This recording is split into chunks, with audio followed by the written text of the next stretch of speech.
Hi guys, it's me Crystal, and today I just kind of want to talk about some of my current writing struggles that I'm having, and hopefully a plan of action to get over these struggles. So as I'm sure I've mentioned before, at this point in my writing journey I've finished, I don't know, 20 something books, and so I know I can finish something, and so that's not kind of the problem I'm having, and I'm not afraid that I'll never finish anything again. Kind of the problem I'm having is just getting started. So before I had this problem though, I had a problem settling on the project, which I'm pretty sure I've talked about in another video, but basically I have a lot of ideas, I have a lot of unfinished ideas, some of them are trying to haunt me, and so it's been kind of a struggle to settle on an idea. And as I talked about in my goals video, I have basically 5 questions that I ask myself before I settle on the project to make sure that I have at least the basic ducks in a row. So that did help me settle on the project. I did calm down because when I find the project that I'm in the mood for and all the basic ducks are lined up, then it kind of shuts all the other ideas out, and then I can focus, and it's so nice. You know, if you've ever been attacked by multiple plot bunnies, when a story comes along that's just shuts everybody up, it's like, oh my gosh, I can hear myself think. It's so nice. So thankfully I'm not having that problem anymore, and I think going forward I should not continue to have that problem, as long as I listen to myself and, you know, do not listen to the obnoxious plot bunnies who are screaming their heads off. Because the way I see it, if you're screaming and being obnoxious, you need more baking time. So I like to look for stories that are calmed down and they're just kind of quietly, you know, standing in the background saying, hi, over here, hey, I'm waiting, hey, you know, because they're not being obnoxious and because they don't have anything to prove. So basically, something that I haven't had to deal with in a little while is my fear of the blank page. And the reason why I haven't had to deal with this in a little while is because the first book that's published, I had, I think, 9,000 or 10,000 words written on that project when I set aside for a few months and then came back to it. So I didn't have a blank page when I came back to it. I had 9 chapters or something, and then my second book, it was the same thing. I had written a chapter and a half already, and so I reread that. And then my third book, I technically had the first chapter written already. I just edited that and then continued on with the story. And then my fourth book, I was so excited about it, and I just decided to go ahead and start the story and not think about it, which was a good idea because I did not have time to scare myself.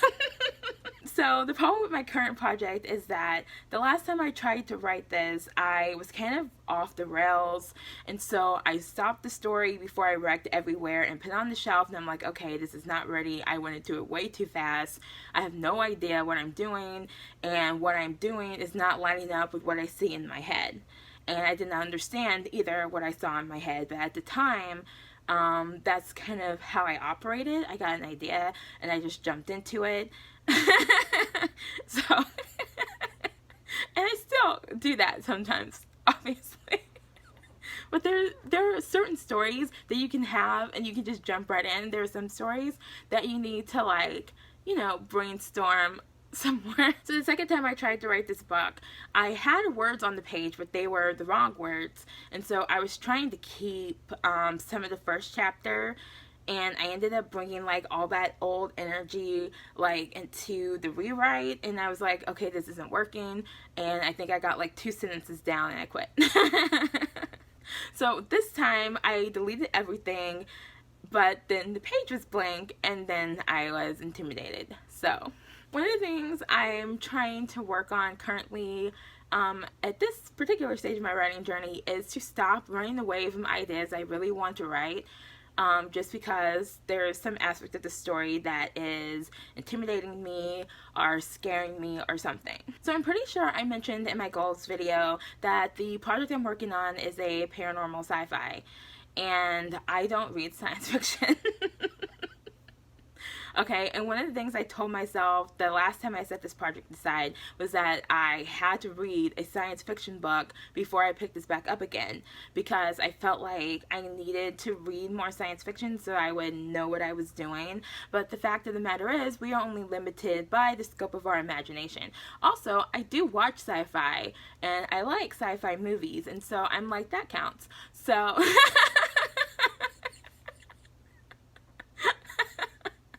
and also, I did technically read a sci-fi book. I just, kind of half read it, and I really, really hated it. And also, the fact of the matter is, and the whole truth of the matter is that if I'm going to write a science fiction book, it would be the kind of science fiction book that I would read. I don't know how to find science fiction books that I would like, because I'm not used to that space, and so I see a lot of book covers, with like stars or spaceships or something, and I'm just not into that, unless, it's a movie. I'm the same way with kind of fantasy that I write. I write contemporary fantasy. I write, fantasy stories that are set on Earth in the real world, a lot like our world, just with creatures in it. And so I figured, I probably like sci-fi that's along those same veins. I like futuristic elements and sci-fi elements and things like that, but set on Earth. I don't really like stories set on space. And Hunger Games is not that far off from the kind of sci-fi that I like. Like, you have your advanced tech, and the world is still familiar, just things are just really different. But it's like, as far as dystopians go in general, I'm not a huge fan of like doomsday plots. But my story isn't a dystopian. I mean, I'm saying that. I'm not sure it's not a little bit of a dystopian, but it's kind of like, there's some sci-fi elements in my paranormal book. And it's been something that's been intimidating me for the last year and a half. And so I'm like, at this point, I want to write the story. I'm kind of tired of running away from, some of my ideas. And it's like, I want to write the story. I'm ready to write the story. So at this point, I decided, why don't we just go ahead and like just try it. Because one of the problems I think I'm having, and what I think is going to be part of the solution to kind of fixing this blank page intimidation, is to stop thinking so much and stop worrying so much. Like, stop worrying about the little details and if they're going to work out or not. Because it's like, I have written, like I said, 20-something books. At this point, there have been a lot of plots that I wasn't sure how they were going to wrap up. I wasn't really sure how I was going to get from point A to point B, and point B to point F or whatever. And things have a way of like working out when you're not like, like gripping the story so hard, if you just kind of like let go. So I've been trying to practice like some more positive self-talk. So whenever like the doubt starts to creep in and I start finding myself like worrying about stuff, I say, you know what, do it anyway. Also, you can do whatever you want. So if you want to do it, and it's totally fine. And how many times have I written something crazy and then somehow it worked out, right? And if it doesn't work out, it's really okay. It's like, the world is not going to melt off its axis if this story crumbles to ashes. And one of my favorite writing quotes is like, writing is something you don't have to get right the first time, unlike, say, a brain surgeon. So it's like, this is not neurosurgery, right? We're not hacking into somebody's brain. We're not opening their chest. We're not, doing the surgery. Okay? It's like, you're telling the story. You're a storyteller. It's not that hard. I do this all the time. And so it's like, yeah, this idea is a little bit crazier than some of my other ideas, but it's like, I wouldn't have gotten the idea if I wasn't interested in it. And because ideas come from somewhere. So whether I cook them up in a Frankenstein lab somewhere, or I catch it out of the air, either way, I was drawn to this idea because it was something I wanted to write, so there's no reason for me to feel intimidated by it. So the second part of my plan for getting rid of my blank page intimidation is to kind of do what I did with my last story. So with the last story that I wrote, House of Falling Embers, instead of me freaking out and thinking, oh my gosh, I have to get from the beginning of the story to this ending, I was like, the very first thing I'm trying to do is get her into the woods. Because in that story, you know, when she was 13, her best friend slash boyfriend got eaten, okay, by this house in the woods. And so it has been haunting her ever since. And so I'm like, my goal was to get her to the point where she would be willing to go into the woods. And so I'm like, whatever it takes to break her down mentally and get her to the point where she has no choice but to go into the woods to save her sanity. Like, that's my goal. I'm not trying to get to the end of the story yet. I'm just trying to get her into the woods. Now, it's a pretty good way into the story before she gets into the woods. And so there's other little, like, beats along the way. Basically, I'm trying to remember that, you know, when we're writing a book, we write a book one word at a time, okay? So in my current project, it's like we're not trying to get from the beginning to the ending. You know, we're not trying to get from the beginning to the middle. All I'm trying to do is get her out of the water. The story starts with her in the water, and all I'm trying to do, this first step, is to get her out of the water into this farmhouse. And then from the farmhouse, we will get her into this music store. So all of a sudden, instead of me having all this pressure on my head that, oh my gosh, I have to write however many words the story is going to be, you know, 80,000 words or whatever, it's like, no, I just need to get her out of the water. And then when she's out of the water, we get her to the farmhouse, and then from the farmhouse, we do whatever it takes to get her to this music store.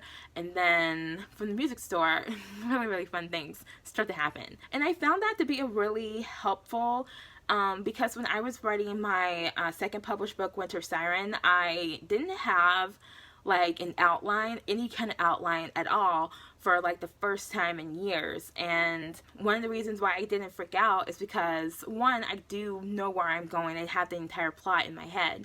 But it was kind of like, you know, we're going from this part of the story to this part of the story. And it wasn't, you know, intimidating. I got to focus on just one part of the story at a time, and I found that I was a lot calmer, and also I wrote faster because I felt like I was able to like more fully immerse myself into the story because I didn't have this outline that I was looking at all the time thinking, okay, where am I in the story? And also, it wasn't like any of my books had a completed outline when I started. None of them did, because when I was outlining, I was kind of pantsing my outline, and by kind of, I mean completely, because I was outlining 1 to, you know, maybe a max of 5 chapters at a time. Then I would write those chapters and I would outline a little bit more, and that was so it helped me stay focused. But now that I've learned how to focus on my books, I no longer need to do that. And so instead of me thinking, oh, I have to add to my outline, or oh, what's next on my outline, I'm just like, what are the characters telling me to go next? And it's really fun. But I do have the entire story in my head. So I'm not like a pantser, you know. I think I call myself a hybrid writer, and one of my like AuthorTube tags or something, you know, because I do a lot of plotting and planning and brainstorming, but I don't like outline anymore. But yeah, those are just some writing thoughts that I have right now, and yeah, I kind of want to document me writing this book in particular because I feel like it will help keep me like accountable and like keep me on track, and I feel like it'll help me like, I don't know, I feel like it'll keep me from like freaking out, because if I start to freak out, I can make a video about it. Or if I do something, you know, amazing and like I reach a milestone, I can make a video about it or whatever. I don't know, I just thought it would be fun to document me going through this project. And I think I mentioned it in my goals video, but the working title for the project is Phantom Silence. And sometimes when I have working titles, it's because they remind me of different aspects of the story, and also I can't call it like Project 5, I'll never find it. So I thought it would be fun to do some kind of writing chatty vlogs about the story that I'm working on, because yeah, I feel like if I can get this story written, I have some other ideas that have like some very heavy futuristic elements that I'm kind of stuck on, because I need some story to kind of like build a bridge over to those other stories, and I feel like this is my bridge story. And so it's like, if we can get this done, then I feel like I can do everything, right? Or at least everything that I'm currently interested in, because I do have at least 3 futuristic urban fantasy ideas that I really, really want to write, that I'm intimidated by. So I really think this will help. So yeah. Hopefully this video is not too long, and so I will stop rambling, and I will see you guys in the next video. Happy writing. Bye.